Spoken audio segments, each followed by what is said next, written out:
Вся жизнь – игра. Свой профессиональный праздник на этой неделе отметили те, для кого это не просто слова – служители театров. Большинство людей хотя бы раз посещали государственные или академические. Но в республике есть и частные подмостки. Они ставят драматические постановки, танцевальные спектакли, отказываются от текстовых форматов и выбирают пантомиму и клоунаду. А те, кто предпочитает камерность, большим площадкам, расскажет Анастасия Чебаева. Я очень плохой. Я не достоин быть телом Господа. Мне иногда кажется, что я не достоин быть телом человека. На одном уровне со зрителем. Здесь нет подмостков и красного бархата кресел. Минимум декораций. Но билеты на премьеру спектакля «Пьяная» из-за театра проданы все. Почти 11 лет назад проект создали выпускники театрального факультета УГАИ. Сегодняшняя труппа – это симбиоз профессиональных актеров и учеников, окончивших их же курсы. Первый абонемент на курсы подарила жена. Она сказала: слушай, я твою клоунаду, твою актерскую игру хватит дома ее показывать, вот иди, проявляйся там. Ты можешь все из себя, все свои эмоции, какие-то страхи, либо переживания вытащить здесь и показать на сцене. И это является такой терапией, наверное. Частный театр, все своими силами.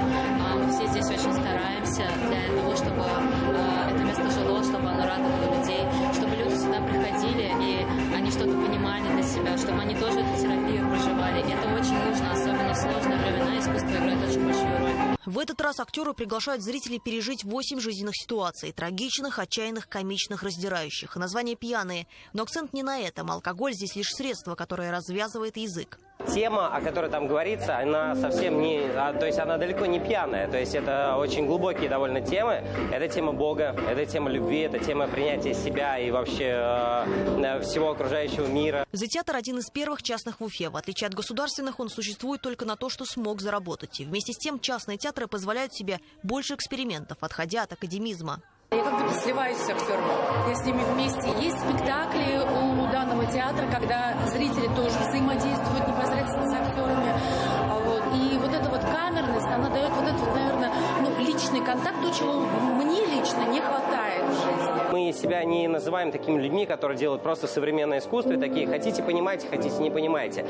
Мы делаем современное искусство, и наша задача найти вот этот баланс четкий между тем, что сейчас актуально, и на сегодняшний язык, и между тем, что нужно людям. Вот. Фестивале уличных театров «Айда Фест». Можно здесь тоже поаплодировать, потому что такого в Уфе еще не было никогда. Искусству иногда не нужна и сцена, ведь площадкой может стать весь мир. Раз в год для российских уличных театров эту роль играет Уфа. «Айдафест» – фестиваль, который придумала Анастасия Гайнанова. Без грима ее узнают не все. Но в образе она знакома многим уфимцам уже много лет.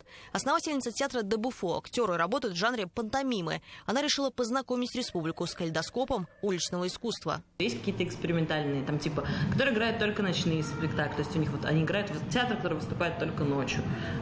Например, или какие-то трюковые вещи.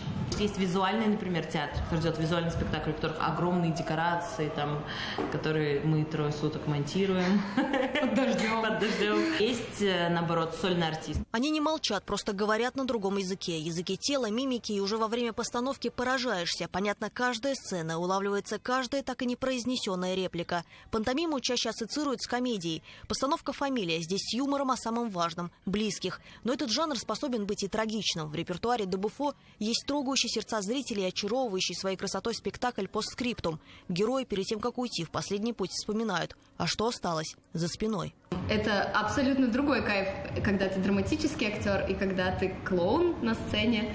И ты полностью отпускаешь себя, потому что ты переодеваешься в супер странную одежду и еще гримируешься, и у тебя получается еще и лицо другое, и ты можешь что угодно делать, и тебе за это ничего не будет.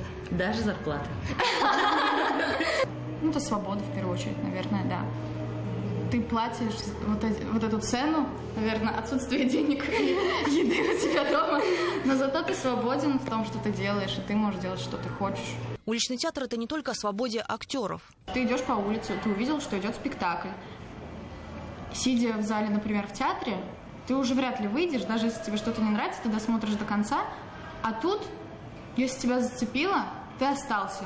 А люди, которым не интересно, они прошли мимо. Прикольно, что ты такой играешь, у тебя 2 человека зрителя, и под конец спектакля у тебя уже там 100 человек смотрит и аплодирует, и вообще классно. Должен быть громким, ярким, интересным. Нельзя потерять зрительское внимание. Мне кажется, это мое субъективное мнение, что зрителю проще себя соотнести с тем персонажем, который он видит на сцене, вот когда есть невербальное общение.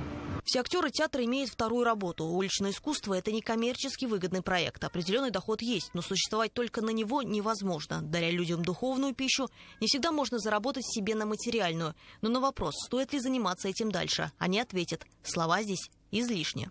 Анастасия Ильчебаева, Шамиль Каримов, Азат Ишбулатов, Родион Матвеев. Итоги недели.